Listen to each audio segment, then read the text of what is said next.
তো দেখো গ্যাস পরিষ্কার করে হাতটা একটু সাবান দিয়ে দিচ্ছি।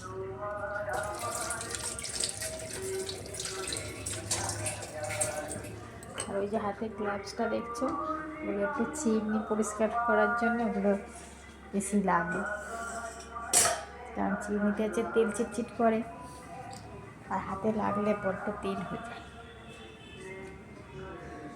এদিকে জানলাটা দিয়ে দিই।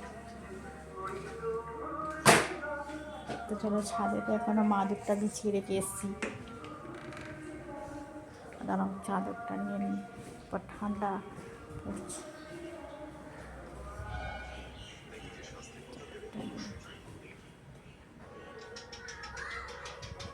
আর একটু পরে তো আবার পড়তে যাবে, একটু পরে চলে আসছি। তো চাদরটার মধ্যে পা দিয়ে দিলাম।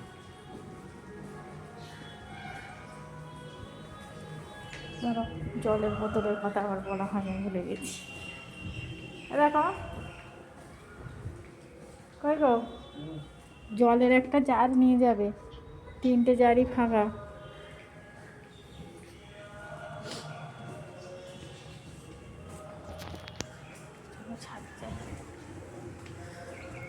এই যেখানে জারগুলো সব ফাঁকা।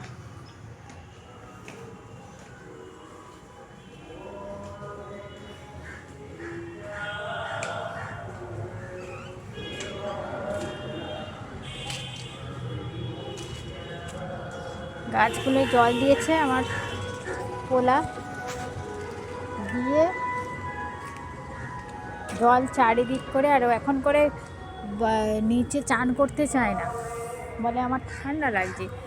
আমি চ তাহলে ওপরেই চান করি দেবো, বলে নিচে থেকে গরম জল করে নিয়ে এসে বালতি করে এখানেই চান করিয়ে দিই।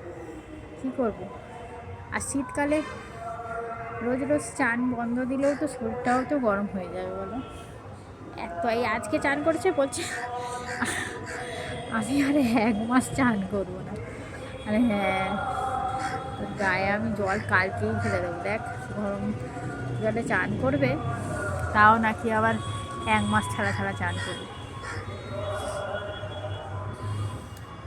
আর দেখো কাকগুলোকে খাবার দিয়ে গেছি, তাও কাকা করছে।